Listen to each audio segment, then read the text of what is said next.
Bonjour à tous, cette vidéo traite du TP numéro 7 sur la complexométrie. La première partie de ce TP consiste dans le dosage d'une solution de chlorure de magnésium. L'objectif de la manipulation, c'est de déterminer la concentration d'une solution inconnue obtenue par dissolution du chlorure de magnésium hexahydraté.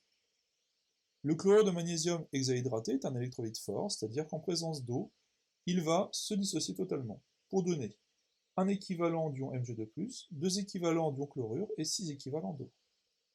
Les ions Mg2+, présents en solution vont être dosés par une solution de DTA, c'est-à-dire d'éthylène diamine tétraacétique, qu'on va utiliser à une concentration de 10 puissance moins 2 mol par litre. Cette concentration est connue à une erreur relative de 1%. On va également faire ce dosage en présence de noir hériochrome T, aussi appelé NET, et d'une solution tampon à pH 10. L'équivalence du dosage est repérée par un changement de couleur. Le mode opératoire. Dans un premier temps, on réalise la prise d'essai de 10 ml de solution contenant les ions Mg2+. Cette prise d'essai se fait avec une pipette jaugée. On réalise le prélèvement en utilisant un bécher et on fait bien attention à ce que le bas du ménisque soit au niveau du trait de jauge. Puis, on introduit cette solution dans le bécher qui servira pour le dosage. À cette solution, on ajoute environ 5 ml de solution tampon à pH 10. Le volume doit être environ de 5 ml, on peut donc utiliser l'éprouvette pour le mesurer. Et enfin, on va utiliser une pointe de spatule de NET. Lors de l'ajout de cette pointe de spatule, la solution devient rouge. C'est dû à la formation du complexe Mg net- en solution, qui est rouge. La burette va être remplie avec la solution de DTA, qui est incolore. On fait bien attention à deux choses lorsqu'on utilise la burette. Premièrement, le bec de la burette en bas doit être rempli pour éviter d'avoir un volume mort, et en haut, on doit avoir le bas du ménisque au niveau du zéro de la burette. On réalise le dosage, et ce que l'on peut voir, c'est qu'à l'équivalence, la solution devient bleue. C'est dû à une disparition complète des complexes Mg net-, remplacé par le complexe Mg EDTA2-, qui est plus stable. La présence des ions net H2- libres qui sont bleus colore la solution. Les résultats obtenus. Pour le premier dosage, le volume équivalent est de 9,90 ml.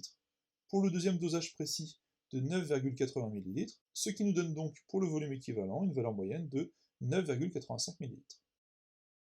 Comment détermine-t-on alors la concentration en ion Mg2+. Tout d'abord, il faut savoir que la réaction qui a lieu lors de ce dosage est un échange de ligands. Le ligand EDTA va remplacer le ligand net autour du magnésium pour former un complexe beaucoup plus stable.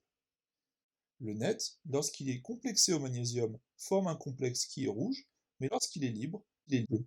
Le changement de couleur a lieu lorsque tous les complexes nets ont disparu au profit de complexes avec le DTA. À l'équivalence, on aura la quantité de DTA versée qui serait égale à la quantité d'ion Mg2+, qui était en solution, puisqu'on forme un complexe 1 pour 1. On en déduit donc que la concentration en ion Mg2+, est égale à la concentration en EDTA fois le volume équivalent divisé par le volume prélevé, ce qui nous donnera, après application numérique, que la concentration en Mg2+, de la solution étudiée était de 9,85 10 puissance moins 3 mol par litre, soit 9,85 10 puissance moins 3 m. On cherche maintenant à déterminer l'incertitude sur cette valeur, sachant qu'on va utiliser la méthode statistique. On sait que l'incertitude relative sur la concentration, c'est égal à la racine carrée des sommes des carrés des incertitudes relatives des termes apparaissant dans la formule permettant de calculer Mg2+, soit la somme des carrés de l'incertitude relative sur la concentration de DTA, plus le carré de l'incertitude relative sur le volume équivalent, plus le carré de l'incertitude relative sur le volume prélevé. On va donc déterminer chaque incertitude. L'incertitude relative sur le DTA est donnée, c'est 1%. L'incertitude absolue sur le volume équivalent est de 0,16 ml. L'incertitude absolue sur le volume prélevé est de 0,059 ml. On détermine donc que l'incertitude absolue sur la concentration en Mg2+, est de 1,98 10-4 mol par litre. Ce qui nous donne comme résultat de ce dosage Premièrement, la concentration molaire, qui sera de 9,9 10-3, plus ou moins 0,2 10-3 mol par litre.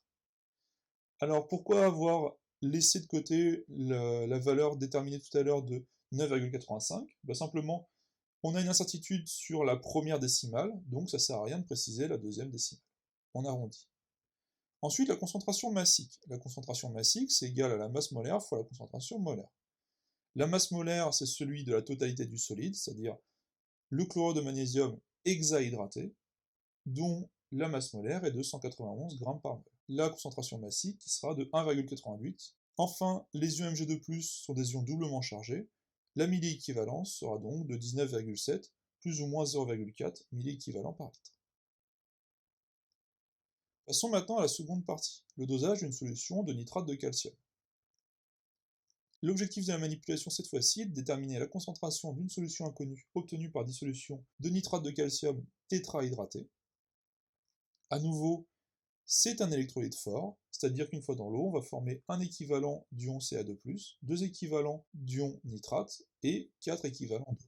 Le dosage est réalisé en présence d'un excès de DTA, de net et d'une solution tampon, et ça sera la solution dosée précédemment de Mg2+, qui sera la solution titrante.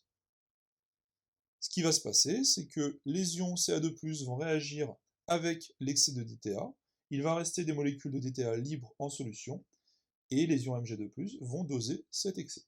L'équivalence sera à nouveau repérée par un changement de couleur. Le mode opératoire est quasiment le même que tout à l'heure. D'abord, on prélève 10 ml de solution à doser à la pipette jaugée. Puis, on va ajouter 5 ml de solution tampon à pH 10. On va ensuite prélever 10 ml d'une solution de DTA de concentration connue. Donc on connaît la quantité de matière de DTA qu'on met à l'intérieur de notre bécher. Et enfin, on va rajouter une pointe de spatule de net. La solution incolore devient bleue. En effet, il y a formation de complexes Ca-EDTA de moins qui sont plus stables que les complexes Ca net, et donc les ions net H2- sont libres en solution et donc sont bleus. Ensuite, la burette se remplit avec la solution contenant des ions Mg2+, dosée tout à l'heure, à la concentration 9,9 10-2 mol par litre, avec une incertitude relative de 2%. Cette solution est incolore. Lors du dosage, on ajoute cette solution jusqu'à ce que la solution dans le bécher devienne rouge. On a alors formation complète des complexes Mg-EDTA2-, puis apparition du complexe Mg net, qui est moins stable que le complexe Mg-EDTA, et donc qui va se former après, et qui lui est rouge. À partir du moment où on a formation du complexe Mg net-, ça veut dire que toutes les molécules de DTA libres en solution ont été complexées. On a donc réalisé le dosage de tout l'excès qui restait. Les résultats obtenus sont 7,8 ml dans le premier dosage précis, 7,50 ml dans le second dosage précis, ce qui nous donne une valeur moyenne pour le volume équivalent de 7,65 ml. Passons maintenant au calcul de la concentration en Ca2+, dans la solution étudiée. Tout d'abord, on a complexation de Ca2+. En présence de DTA, on a formation du complexe Ca-EDTA2-. À l'état initial, on a la quantité initiale de Ca2+, la quantité initiale de DTA en solution. Puis à l'état final, comme on a ajouté un excès de DTA, le réactif limitant, c'est les ions Ca2+, donc on n'a plus d'ions Ca2+ à l'état final. La quantité finale de DTA, c'est égal à la quantité initiale de DTA moins la quantité initiale de Ca2+. La quantité de complexe Ca-EDTA-, c'est égal à la quantité de Ca2+, qu'on avait initialement présent en solution. Donc ce qui nous intéresse, nous, c'est comment déterminer la quantité finale de DTA. Cette détermination va être réalisée grâce au dosage de le DTA libre en solution par les ions Mg2+, et à l'équivalence, on va avoir cette relation. La quantité finale de DTA en solution, c'est égal à la quantité de Mg2+, ajoutée lors du dosage. Ce qui veut dire que la quantité finale de DTA, c'est égal à la concentration de Mg2+, fois le volume équivalent. On sait que la quantité de Ca2+, initialement présente en solution, c'est égal à la quantité initiale de DTA ajoutée, moins la quantité finale de DTA. Ça, on le tire du tableau d'avancement juste au-dessus. Ce qui veut dire que la concentration en Ca2+, c'est égal à la concentration de DTA fois le volume prélevé en EDTA, ça c'est la quantité initiale de DTA, moins la concentration Mg2+, fois le volume équivalent, ça c'est la quantité finale de DTA, divisé par le volume prélevé de Ca2+. Ce qui va nous donner comme résultat que la concentration en ion Ca2+, est égale à 2,46 10-3 mol par litre, soit 2,46 10-3 m. Si on cherche maintenant à déterminer l'incertitude relative sur Ca2+, en utilisant la méthode statistique, ça va être un peu plus long que tout à l'heure. En effet, si on prend la formule la plus simple, la concentration en Ca2+, est égale à la quantité de Ca2+, divisée par le volume prélevé de Ca2+. Ça veut dire qu'il nous faut déterminer à la fois l'incertitude sur Ca2+, et l'incertitude sur le volume prélevé. Alors pour le volume prélevé, c'est assez simple, on a utilisé la même pipette que tout à l'heure, donc c'est 0,059 ml. Par contre, le calcul de l'incertitude sur la quantité de Ca2+, est un peu plus long. En effet, la quantité de Ca2+, est égale à la quantité initiale de DTA moins la quantité de Mg2+. On doit donc à la fois déterminer l'incertitude absolue sur la quantité de DTA et sur la quantité de Mg2+. Commençons par le DTA. On sait que la quantité initiale de DTA, c'est égal à la concentration de DTA fois le volume prélevé en EDTA. L'incertitude absolue sur la quantité initiale de DTA, c'est donc égal à la quantité initiale de DTA fois la racine carrée de la somme des carrés des incertitudes relatives sur la concentration de DTA et sur le volume prélevé en EDTA. Sur la concentration de DTA, on sait que c'est 1%. Sur le volume prélevé en EDTA, on l'avait calculé tout à l'heure, ce qui nous donne donc que l'incertitude absolue sur la quantité initiale de DTA, c'est 1,16 10-6 mol.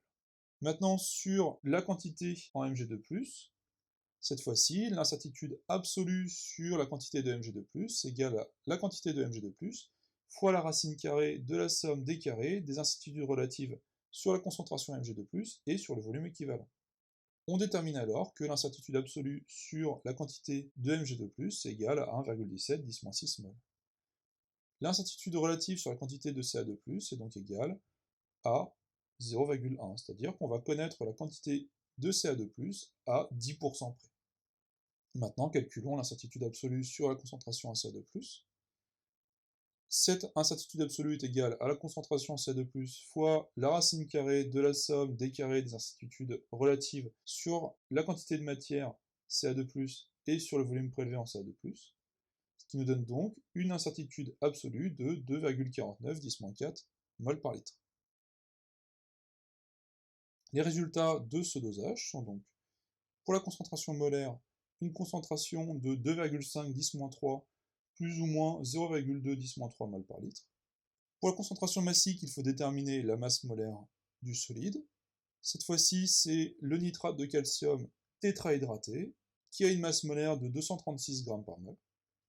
On a donc une concentration massique de 0,58 plus ou moins 0,06 g par litre. Et enfin, les ions Ca2+, sont doublement chargés, donc la milli-équivalence est de 4,9 plus ou moins 0,5 milli-équivalent par litre. Ici s'achève cette vidéo sur le TP numéro 7 de complexométrie. Merci pour votre visionnage. Il est bleu.